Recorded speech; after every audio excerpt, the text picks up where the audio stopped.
This is Orlando Wilson, and what I want to talk about in this video is something I get asked about quite often.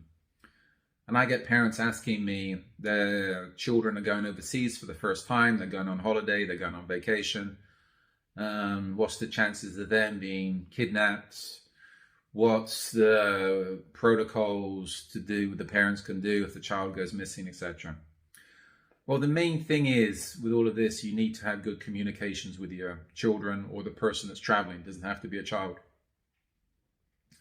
If they drop off grid, if you can't communicate with them for a few days, you need to have other ways to get in touch with them.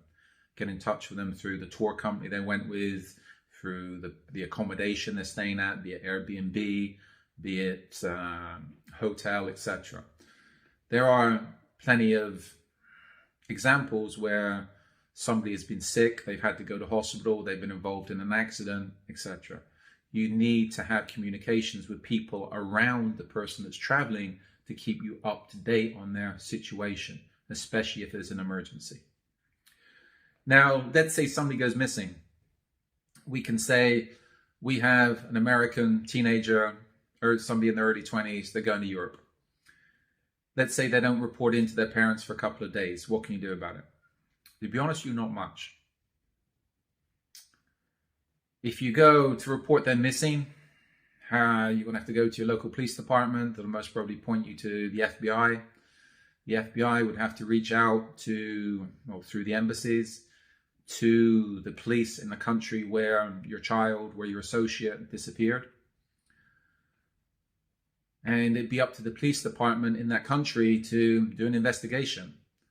Sadly, in most places, if there's no evidence of a crime, there's not going to be any investigation.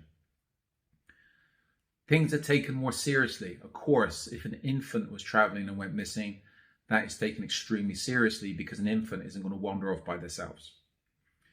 If a teenager goes missing, in most places, it's not going to be taken. It'll be taken seriously in some places, but not deadly seriously, because the police will class that the teenager, the young adult, is off partying.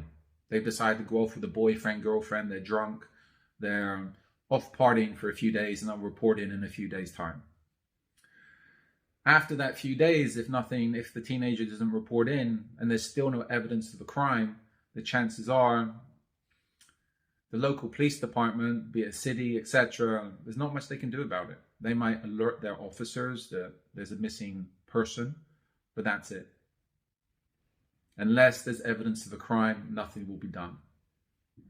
And it's the same for if Europeans have got children going to the US, if they have a child going to a major city in the US and they lose touch with them for a few days, even if they manage to contact the local police department in the US and report that person missing, the cops will do a welfare check. They will go around and check the accommodation, etc., etc., check the last place that person was known.